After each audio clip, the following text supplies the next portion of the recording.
여러분에게 주시는 하나님 아버지의 말씀은 여호수아 23장 1절에서 11절 말씀입니다. 여호수아 23장 1절에서 11절까지 공독해 드리겠습니다. 주님께서 주변의 모든 원수를 멸하시어 이스라엘에게 안식을 주신 후에 오랜 세월이 흘러서 여호수아도 나이가 많이 들었고 늙었다. 여호수아는 온 이스라엘 장로들과 우두머리들과 재판장들과 관리들을 불러서 그들에게 말하였다. 나는 나이가 많이 들었고 이렇게 늙었습니다. 당신들은 주 당신들의 하나님이 당신들의 편이 되시어 이 모든 이방 나라에서 어떻게 하셨는지 그 모든 일을 잘 보셨습니다. 과연 주 당신들의 하나님은 당신들의 편이 되시어 싸우셨습니다. 보십시오. 그 다음으로부터 해지는 지중해까지 아직 남아있는 모든 나라와 이미 정복한 모든 나라를 나는 당신들의 각 지파에게 율산으로 나누어 주었습니다. 주 당신들의 하나님이 친히 당신들 앞에서 그들까지 마저 쫓아내실 것입니다. 주님께서 당신들이 보는 앞에서 그들을 몰아내실 것인데 그때 당신들은 주 하나님의 약속하신 그 땅을 소유하게 될 것입니다. 그러므로 모세율법제에 기록된 모든 것을 아주 담대하게 지키고 행하십시오. 그것을 벗어나 좌로나 우로나 치우치지 마십시오. 당신들은 당신들과 이웃한 남아있는 이 나라들과 사귀지 말며 그 신들의 이름을 부르거나 그 이름으로 맹세하지도 마십시오. 그것을 섬기거나 경배하지도 마십시오. 오직 당신들은 지금까지 해온 대로 주 당신들의 하나님만 가까이 하십시오. 주님께서 당신들 앞에서 크고 강한 나라들을 몰아내셨으므로 지금까지 당신들을 당할 사람이 없었던 것입니다. 주 당신들의 하나님이 약속하신 대로 당신들의 편을 걸어서 싸우셨기 때문에 당신 가운데서 한 사람이 원수 1000명을 추격할 수 있었던 것입니다. 그러므로 삼가 조심하여 주 당신들의 하나님을 사랑하십시오. 아멘. 이게 안 넘어갔네요. 오늘은 이제 여호수아 23장 말씀을 나누고요. 그 다음에 이제 24장 다음 주에 이렇게 할 텐데, 그리고 이제 전체 한번 요약을 하면 이제 여호수아는 끝이 납니다. 오늘 이 밤 또 이 자리에 또 기도의 자리에 나오신 여러분들을 다시 한번 주님의 이름으로 환영하고 축복합니다. 한 주간 수고 많으셨고요. 또 한 주간 날씨도 버라이어티했죠. 비가 오다가 갑자기 또 날 좋았다 햇빛 나다가, 그래도 시간은 가고 있어서 그 3월이 올 거고요. 기대를 합니다. 우리가 이 영국 땅에서 뿌리를 내리고 사는 것이 얼마나 고단한 일인지 여기 계신 여러분들은 뼈저리게 또 알고 계실 겁니다. 찬종이는 좀 맛볼래다가 이제 맛보나 했는데 이제 가게 돼서 또 하나님의 인도하심이 또 한국 땅에서 또 어떻게 인도하실지, 또 그곳에서 또 준비케 하셔서 또 어떻게 나오게 하실 건 우리는 몰라요. 그러니까 우리 서 있는 그 자리에서 또 하나님이 나를 이곳에 보내신 곳에서 그 사명을 감당하는 것이지요. 오늘 이 자리에서 여러분 그동안 또 오늘 또까지 여러 가지 근심과 염려가 있으셨다면 이제 세상의 짐을 내려놓고 오늘 주님의 품 안에서 안식을 누리는 그런 시간이 되기를 원합니다. 오늘 우리가 23장에서 만나는 여호수아는 인생의 이제 황혼을 맞이한 사람입니다. 1절을 보면 오랜 세월이 흘러서 여호수아도 나이가 많아 늙었고 이렇게 얘기했어요. 그의 나이가 지금 이제 한 110세 정도 되는 나이입니다. 그는 이제 평생 그의 삶에 평안한 적이 있었을까? 그러니까 육신적으로 출애굽하는 그 시간도 마찬가지고 얼마나 매일매일의 그 시간이 고되겠어요. 여행도 하루 이틀이죠. 매일 또 이동해야 되고 또 언제 또 짐 싸고 가야 될지 모르는 상황, 안정적인 그런 삶이 없이 늘 그 여정을 떠나야 되고 또 멈춰야 되고 또 구름기둥 불기둥이 움직이면 또 움직여야 되고, 그런 세월을 보내면서 끝난 게 아니라 요단강을 또 건너서 이제 그 땅에 정착해야 되는 그 가운데 또 불가피하게 전쟁을 하게 되고 그러한 시간들을 보내온 거예요. 그러니까 그의 삶은 그냥 두 가지밖에 없어요. 전쟁과 광야야. 그냥 그 사람의 인생을 얘기하면 전쟁 아니면 광야길을 걸었던 사람. 젊은 날에는 모세의 이제 옆에서 모세를 도와서 또 그 리더십을 발휘했고, 또 모세 이후에는 또 지도자가 돼서 얼마나 큰 부담감을 가지고 살았겠어요. 모세와 비교해 봤을 때 자기가 이것을 감당할 수 있을까 얼마나 두려워했으면 주님께서 두려워하지 말라 이렇게 친히 말씀해 줄 정도까지. 그러면서 그 세월들을 되돌아보면 야, 내가 이 세월을 어떻게 보냈을까? 그런 이제 시간들이 지금 온 거예요. 이제 그렇게 이제 모든 이제 삶을 이제 마감하면서 죽음을 목전에 두고 있는 그러한 여호수아를 우린 보게 됩니다. 그러면서 14절에 그래요. 나는 이제 온 세상 사람이 가는 길로 갈 때가 되었습니다. 누구나 죽기 전에는 직감한다고 그러지요. 아, 내가 얼마 남지 않았구나. 이것을 직감한대요. 그리고 숨이 멈추고 나서도 이렇게 생물학적으로 보니까 7분 동안은 남들은 다 돌아가셨구나 하지만 7분 동안은 자기가 살아왔던 그 기간 중에 가장 아름답고 기분 좋았던 그 장면들을 기억하고 7분 후에 숨이 완전히 멈춘다고 그러더라고요. 그걸 보면서 야, 나는 그 마지막 7분을 뭘로 채웠을까 이런 생각도 해봅니다. 지금 이제 그 때가 다가온 거예요. 이 여호수아도. 그러면 죽음을 앞에 둔 사람, 그 사람이 무슨 말을 할까요? 무슨 농담하겠어요? 이제 생을 마감하면서 자기 인생 속에서 이 남아있는 이 자녀들 또 후손들 그들에게 가장 해주고 싶은 말, 그 말을 해주겠지요. 이걸 우리가 유언이라 이렇게 얘기를 합니다. 여러분은 어떠신가요? 여러분의 생을 마감할 때 여러분의 자녀에게 어떤 말씀을 남겨주시겠는지 걱정이 될 수도 있어요. 이 아이들이 이 험한 세상에서 믿음은 지켜낼 수 있을까? 이 영국 땅의 삶 속에서 쉽지 않은 결국은 뭐 시민권이 있고 뭐 해도 영어를 뭐 유창하게 해도 이방인은 이방인 것이죠. 잘 견뎌내며 갈 수 있을까? 뭐 여호수아도 그런 마음이 아니겠어요? 나는 떠나지만 이들이 이 새로운 땅, 이 가나안 땅에서 하나님을 잊어버리지 않고 이 신앙의 여정을 잘 버텨낼 수 있고 이겨낼 수 있을까? 하나님은 잊어버리지 않을까? 이런 절박한 마음이 있어서 지금 여호수아는 리더십 그룹을 다 모아요. 그리고 이제 죽음을 앞에 둔 110세의 그 어른은 마지막 이제 마치 뭔가를 토해내듯이 외침을 들려주죠. 오늘 이 23장의 이 말씀이 오늘 영국 땅에 남아있는 아직까지 하나님께서 우리에게 할 일들이 있어서 생명을 주시고 또 오늘도 맞이하게 하셨고 또 그 시간들을 보낸 우리들에게 또 주님이 주시는 말씀으로 생생하게 들려지기를 축복합니다.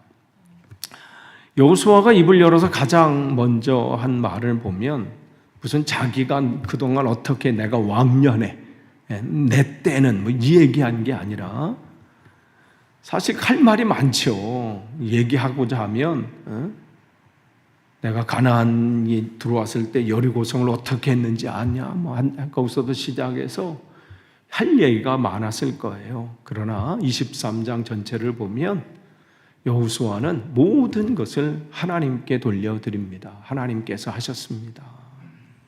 그래서 3절에 보면 뭐라 하냐면 그들을 이제 여기서 어떻게 하나님께서 이 땅에 오셔서 이 땅에 우리가 왔을 때 어떻게 일을 하셨는지 과연 주 당신들의 하나님은 당신들의 편이 되시어서 싸우셨습니다. 그러니 이 리더십 그룹을 모아놓고 우리들이 뭘 잘해서 내가 뭘 특별해서 그게 아니라 하나님께서 우리 편이 되시었기 때문에 우리가 지금껏 올 수 있었습니다. 그 얘기는 앞으로도 이 생각을 가지고 가라는 거예요. 하나님이 우리 편이 되지 않으시면 우리가 무슨 대단한 무슨 계략을 세우고 뭐 전략을 세우고 계획을 세워도 되지 않는다는 것이죠.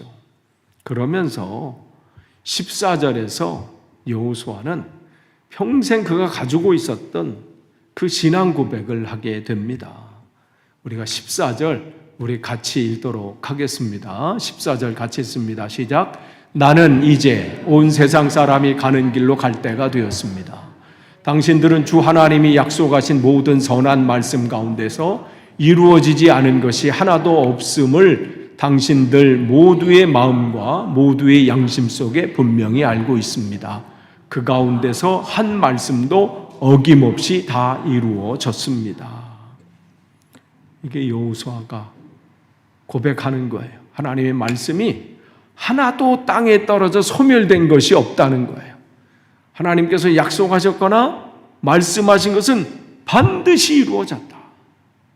이 신앙을 가지라는 거예요. 누구에게 주는 거예요? 우리에게 주시는 말씀입니다. 전쟁터에서 산전수전을 다 겪은 사람이에요. 그의 인생을 보면 그야말로 이력이 화려합니다. 왜 그에게 위기의 순간이 없었겠고 절망의 순간이 왜 없었겠어요? 성경에 그냥 짤막하게 뭐 이렇게 있었다라고 하지만 이 여호수아의 110년의 인생사를 쭉 쓰면 왜 그 위기와 고난과 역경이 없었겠어요? 여기 앉아있는 여러분도 마찬가지 아니겠어요? 영국에서의 뭐 10년, 20년, 30년 세월들을 책으로 쓰자고 하면 그야말로 그냥 뭐 한 권으로 되지도 않을 분도 있을 거예요. 연재해야 될 만큼 위기도 있었고 절망이 삶에도 있었고 여러 가지 그런 환경들이 있었겠지요. 그러나 돌아보니 뭐라는 게 하나님의 약속하신 것은 하나도 빠짐없이 이루어졌다. 이 고백인 거예요. 이것을 신학자들은 뭐라고 얘기했냐면 하나님의 신실하심이다 이렇게 얘기해요. 하나님의 신실하심.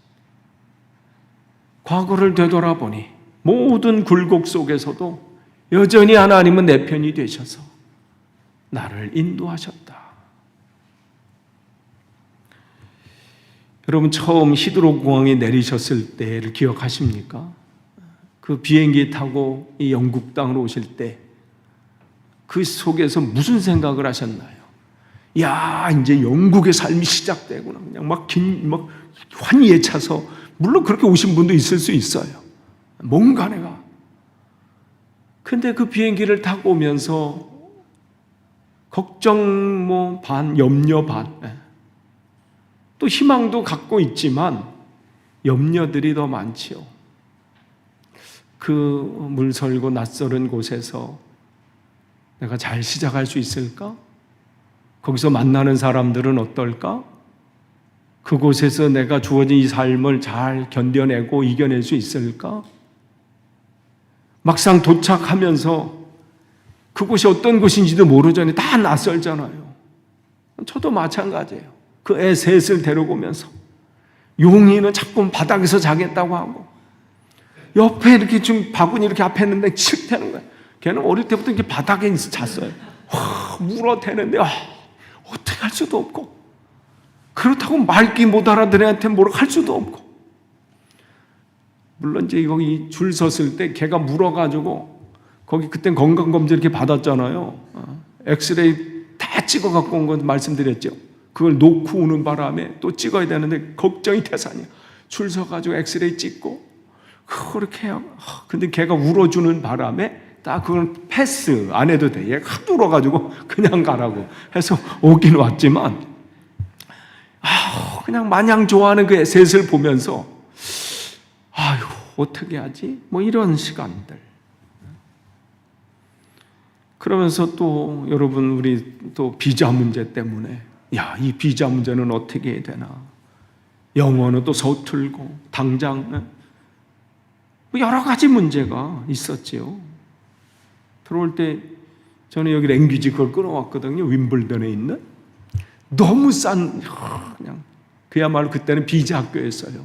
스탠포드. 그걸 가지고 외환은행에서 뭐 보여주면서 외환 바꾸려고 했더니 스탠포드 좋은 대학 간다고. 미국 스탠포드를 착각하더라고. 아니 뭐 그러냐고 그냥 뭐 착각은 그 사람이 말이지 뭐. 스탠포드 지금은 없어졌어. 근데 그렇게 하면서 밤마다 또 그런 시간들을 보내면서 하루하루를 보내면서 이게 돌아가는 게 맞나? 여기 있는 게 맞나? 뭐 이렇지요. 여러분 그러면서 눈물 훔치던 그런 시간들이 많지 않으셨습니까? 때로는 믿었던 사람들한테 사기를 당하기도 하고 한때 막 있었잖아요. 뉴몰든에 부동산이 막 돈 가지고 가고 막 여행사가 막 해가지고 공항 갔더니 자기 비행기표가 없어지고 우리도 그 찰나의 순간으로 데포짓 떼길 뻔했는데 그런 시간들 또 억울한 일을 당해도 영어가 제대로 안 돼서 그냥 아유 그러려니 하고 그냥 내가 참아주지 뭐 이렇게 참아서 참은 게 아니라 뭘 어떻게 말할지 몰라가지고 그냥 무조건 예스 하다가 그런 시간들을 보냈던. 근데 지금 여러분 되돌아보면 어떻습니까? 우리가 굶어 죽었습니까? 아니면 그냥 망했습니까? 그때마다 하나님께서 까마귀를 보내주셔서 이쯤 돼서 목사님이 갑자기 까마귀 얘기를 하지? 그럼 열왕기상 17장 말씀 읽어보시면 돼요.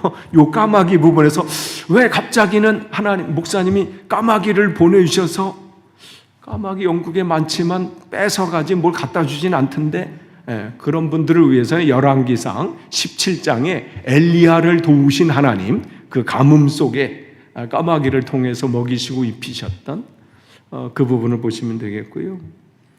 그러니까 정말 우리가 뭔가 한 거, 뭐 악착같이 뭘 버틴 것 같지만 결국은 하나님의 인도하심이었다는 거예요. 하나님께서 우리를 이끌어 주시고 또 채워 주시고 또 감당케 하시고 이기게 하시고 견디게 하시고 되돌아보면 정말 힘겨운 시간들이었어요. 어떻게 내가 그걸 감당하고 이때까지 왔나. 어떻게 보면 자기 자신이 대견스러우기도 합니다.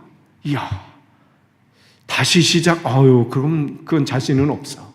다시 글로? 우리가 지금 이 자리에 앉아서 예배 드릴 수 있는 건 이것조차도 전적인 하나님의 은혜지요. 모든 것이 하나님이 우리 편이 되어 주셨기 때문입니다. 그렇기 때문에 여호수아의 그 고백이 우리의 고백입니다. 하나님께서 주님, 우리의 영국 생활 수십 년을 되돌아보니 주님의 약속은 하나도 땅에 떨어져 소멸된 것이 없었습니다. 주님은 신실하십니다. 그러니까 우리가 기도할 때 붙잡아야 될 첫 번째 기도의 제목은 이거예요. 하나님의 신실하심. 하나님은 신실하시다. 그러니까 이제껏 함께 하셨던 그 하나님이 오늘도 나와 함께 하시고 미래도 나와 함께 하신다. 우리 자녀도 주님의 그 자녀의 앞길도 주님께서 책임지실 것이다. 그러니까 이 믿음이 있는 자만이 기도의 자리에서 승리할 수 있습니다. 그러면서 여호수아는 계속해서 그들에게 도전합니다. 하나님이 이렇게 신실하시니 우리도 하나님 앞에 최선을 다해야 되고 하나님을 사랑하고 하나님 앞에 충성합시다. 그래서 6절에 보면 그러므로 그 신실하신 하나님이 우리에게 주신 그 말씀 모세 율법책에 기록된 모든 것을 아주 담대하게 지키고 행하십시오. 그것을 벗어나 좌로나 우로나 치우치지 마십시오. 그러면서 또 뭐라고 하냐 8절에 오직 당신들은 지금까지 해온 대로 주 당신들의 하나님만 가까이 하십시오. 그랬어요. 그래서 가까이 한다라는 것은 다바크라고 하는데, 이것은 단순히 거리가 가깝다는 게 아니라 그 정도로 쓰는 단어가 아니라요, 완전히 그냥 찰싹 달라붙는다. 우리가 껌딱지라는 말이 있잖아요. 완전히 그냥 딱 붙는, 접착제로 붙여가지고 그냥 떨어지지 않는 상태. 그걸 여기서 얘기하고 있어요. 그러니까 성경의 다른 곳에서는 뼈와 살이 이렇게 붙을 때 이 단어를 썼습니다. 그러니까 지금 여호수아가 죽음을 앞에 두고 이스라엘 백성들에게 할 수 있는 말은 이건 거예요. 지금 하나님은 신실하십니다. 그렇기 때문에 우리는 그 신실하신 하나님을 찰싹 붙어 있다. 그냥 대충 모르게 붙어 있는 게 아니라 그냥 껌딱지처럼 그냥 들러붙어 있어야 됩니다. 그렇게 얘기를 하고 있습니다. 그러니까 절대 떨어지면 안 됩니다. 붙어 있는 게 사는 길입니다. 여러분이 사는 길은 다른 거 없습니다. 왜냐하면 가나안 땅에 들어가고 지금 이 땅에서 지금 이제 앞으로 살아가려고 하면 하나님과 이들의 관계를 떼어내려고 하는 많은 것들이, 유혹들이 있기 때문에 그래요. 그러니까 주님께서 베드로 볼 때도 얼마나 베드로가 예수님께 확실한 그 고백을 합니까? 나는 주님이 죽는 자리도 갑니다. 당신이 십자가 지면 나도 집니다. 그때 그가 한 그 고백은 그냥 하는 말이 아니에요. 실제여서 실제 그때 그 감정. 그런데 주님께서 왜 그렇게 얘기해요? 내가 나를 부인한다. 그 고백과 베드로 사이에 사단이 있다는 것을 베드로는 몰랐던 것이죠. 그러니까 사단은 끊임없이 우리 신앙의 결단들이 있잖아요. 올 한 해 초에 시작하면서 내가 올 한 해 하나님 앞에 이렇게 하겠습니다 했던 결단들 그 사이에 사단의 공격이 있다는 거예요. 내가 올해는 열심히 하나님의 예배자로 서겠습니다. 성경을 읽겠습니다. 기도의 삶을 살겠습니다. 그렇게 결심하지만 그 사이에 우리의 공격이 온단 말이에요. 어떤 감정을 통해서, 어떤 관계를 통해서. 그렇게 되면 에이 기도고 뭐고 내가 다 때려쳐 뭐. 예배 아유 됐어. 이렇게 오는 일이 많기 때문에 지금 얘기하는, 무슨 공격이 오더라 그냥 딱 붙어 있어라 이 얘기를 하는 거예요. 영국 땅의 삶을 살면서도 우리에게 통일한 이런 도전들이 있죠. 하루하루의 삶이 어떤 분들은 전쟁터라 이렇게 얘기합니다. 매일매일 삶 속에 오늘은 또 어떻게 살아야 되나. 내가 벌어야 되는 생활비가 있고 렌트비가 있고 나가야 될 것들이 있고, 이제 뭔가 숨 쉴만 하면 또 어떤 사건을 통해서 또 그 감당해야 될 몫이 또 나오게 되고, 그런 부분들. 그러니까 우리는 알게 모르게 세상이 다른 것에 들러붙도록 돼 있어요. 내가 주님 앞에 안 붙으면 그냥 안 붙어서 뭐 어느 정도 있다가 주님 앞에 붙지, 이게 안 되고 다른 쪽으로 끊임없이 붙도록 사단은 우리를 유혹한다는 거예요. 끊임없이 우리가 특별히 외국 땅의 삶 속에서는 더더욱 그런 것들이 있습니다. 그러나 세상의 모든 내가 붙잡으려고 했던 그러한 것들은 언젠가는 다 끊어집니다. 그러나 오직 만군의 여호와 하나님만이 오직 우리의 영원한 피난처가 되십니다. 그래서 오늘 여기서 얘기하는 하나님만 가까이 하십시오. 이것은 그냥 구로만 외치라고 한 게 아니에요. 여러분의 삶이 힘들고 어려울 때 사람을 찾고 어떤 다른 것들을 찾기 전에 이 금요일 기도의 자리에 찾아오셔서 기도의 무릎을 꿇는 것, 이게 다바크예요. 하나님 앞에 딱 붙는 거. 그러니까 여러분 잘 오셨습니다. 어떤 일이 있고 어떤 상황이 있더라도 기도의 자리는 여러분이 꼭 확보하셔야 돼요. 이게 여러분의 이 영국의 이 어려움, 한국도 어렵지만 이 영국의 이 삶 속에서 영적으로 여러분이 이겨내는 그 파워를 얻는, 충전하는 시간이에요. 아무리 차가 좋아도요, 무작정 달릴 수 없어요. 표시가 오거든요. 주유하십시오, 주유하십시오. 여러분 경고등 무시하셨다가 길에 한번 서본 적 있으세요? 저는 아직은 없는데 그 끝까지 간 적은 있어. 말씀드렸잖아요. 독일까지 갔다가 그 미군 부대 들어갔다가 식은땀 나가지고. 왜 내비게이션은 미군 부대를 알려주는지. 그래서 여권 보여주고 다시 여권 보고 거기 미군. 다른 나라 갔다 온 거야. 미국 땅을 또 밟고 왔어. 거기 미국이니까. 그 경고 올 때 그 간절. 와.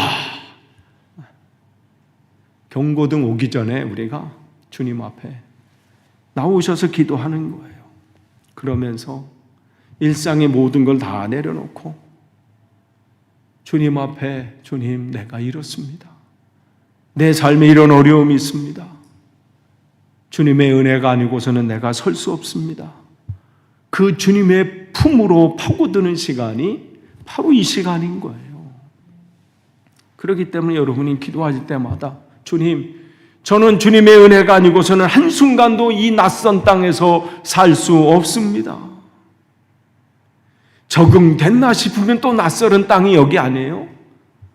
이제는 좀 괜찮은가 했으면 또 여전히 또 외국 땅이구나 이것을 느끼는 곳입니다.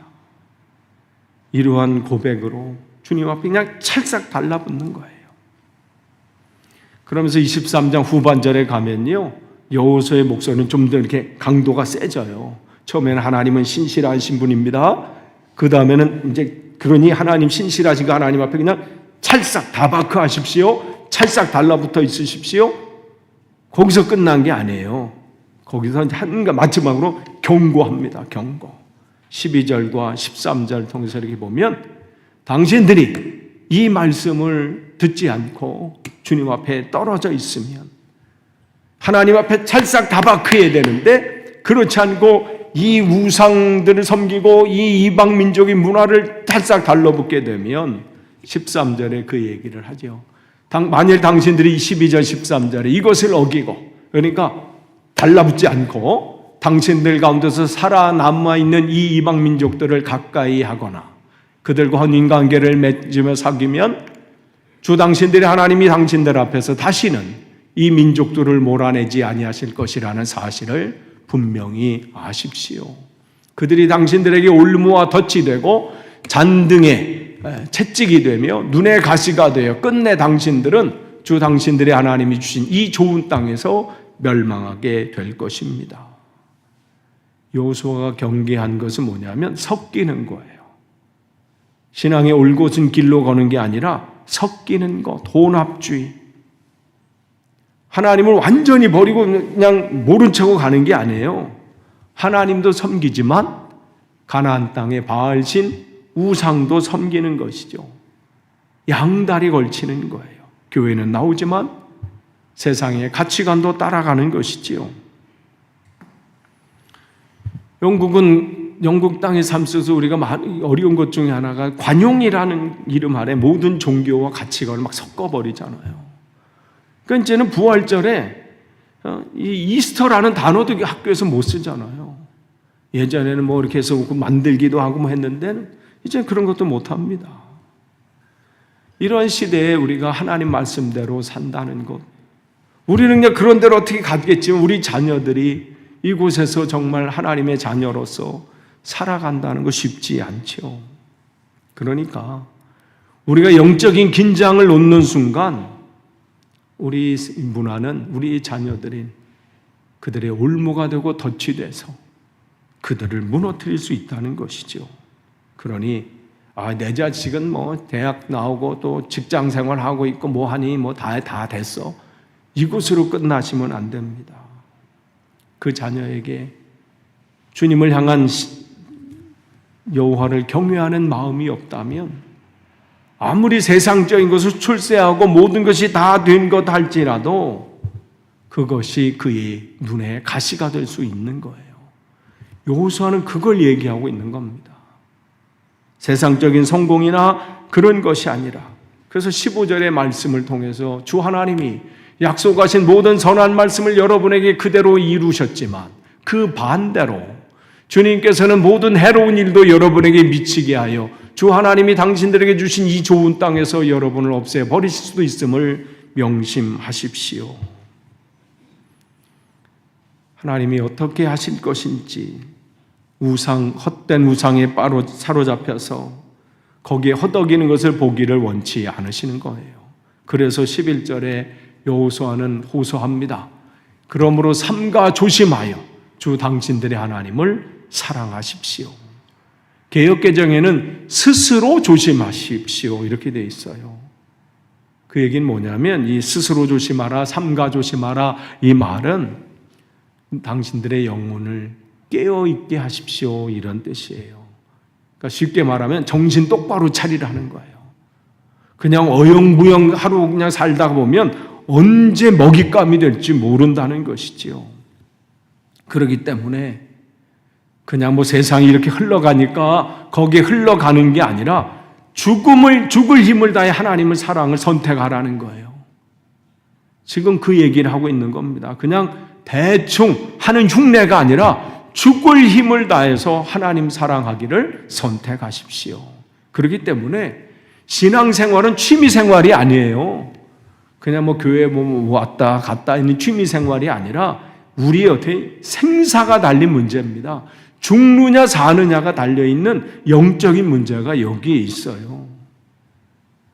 우리는 이스라엘 역사를 다 알죠. 여호수아가 이렇게 얘기했는데도 어떻게 해요? 그 다음에 사사기를 보면 어떻게 돼요? 망가지기 시작하잖아요. 우리가 여호수아 끝나면 이제 또 사사기를 또 볼 텐데 정말 그들이 이 당부의 말이 있었는데 결국 가나안 문화와 타협하고 그러니까 결국은 그들은 고통 속에서 신음하게 됩니다. 이 역사가 우리 가정이나 우리 교회에 반복되어서는 안 됩니다. 말씀 안에서 우리가 정신 차리는 건 다른 사람이 아니라 내가 정신 차리면 돼요. 그래서 우리가 날마다 회개하고 결단해야 할 이유가 여기 있습니다. 하나님의 사랑을 붙잡는 거예요. 끝을 맺습니다. 여호수아는 이제 110세 이제 마지막 생을 마감하는 그 순간에 이제 그 마지막 이제 호흡이 멈추는 그 순간까지 그 얘기를 하는 거예요. 하나님 중심으로 사십시오. 그래서 오늘 세 가지를 말씀드렸어요. 하나님의 신실하심을 여러분 확신하십시오. 지금껏 함께 하신 하나님이 오늘도 여러분 앞에 신실하시고요. 내일도 여러분에게 신실하신 하나님이십니다. 확신하셔야 돼요. 또한 다바크 하나님 앞에 어떻게 밀착하는 거예요. 그냥 떨어지면 안 돼. 누가 무슨 말해도 여러분이 이 금요 기도의 자리를 내가 올 한해는 내가 나온다 할 때 어떻게 해요? 누가 어떤 방해를 하고 뭐 하든 밀착하셔야 돼요. 내가 다른 건 몰라도 내가 이 자리에 나온다. 내가 올해 내가 성경 읽기로 여러분이 각오하셨습니까? 어떠한 일이 있어도 내가 다른 건 밥은 내가 못 먹어도 내가 성경을 내가 분량을 내가 읽는다. 말씀에 그냥 딱 밀착하는 거야. 그냥 밀착. 그런 것들 여러분 있잖아요. 오늘 약속했던 것들. 그러니까 주님께 밀착하는 거예요. 그걸 밀착 안 하면 다른 게 나한테 들러붙어. 그렇게 되는 거예요. 마지막으로 하나님만 사랑하는 거예요. 하되 어떻게 끝까지 주님 앞에 서는 그날까지 나는 하나님만 섬기겠습니다. 오직 주님만 섬기는 우리 가정이 되겠습니다. 오늘 주님께서 여호수아를 통해서 우리에게 이 시대를 살아가는 영국 땅에서 특별히 살아가는 저와 여러분에게 이 말씀을 주셨습니다. 이 여호수아의 이 절절한 유언이 우리 마음밭에 떨어져서 귀한 결실 맺기를 축복합니다. 기도하겠습니다. 하나님 감사합니다. 오직 신실하신 주님만 바라봅니다. 다른 것을 붙잡는 것이 아니라 주님의 사랑 안에 밀착하겠습니다. 또한 끝까지 주님만 섬기겠습니다. 이러한 결단과 각오가 특별히 2026년도 예수님을 따르는 그 삶을 살기로 결단하는 우리 모두에게 열매 맺도록 인도해 주옵소서. 예수님의 이름으로 기도합니다. 아멘.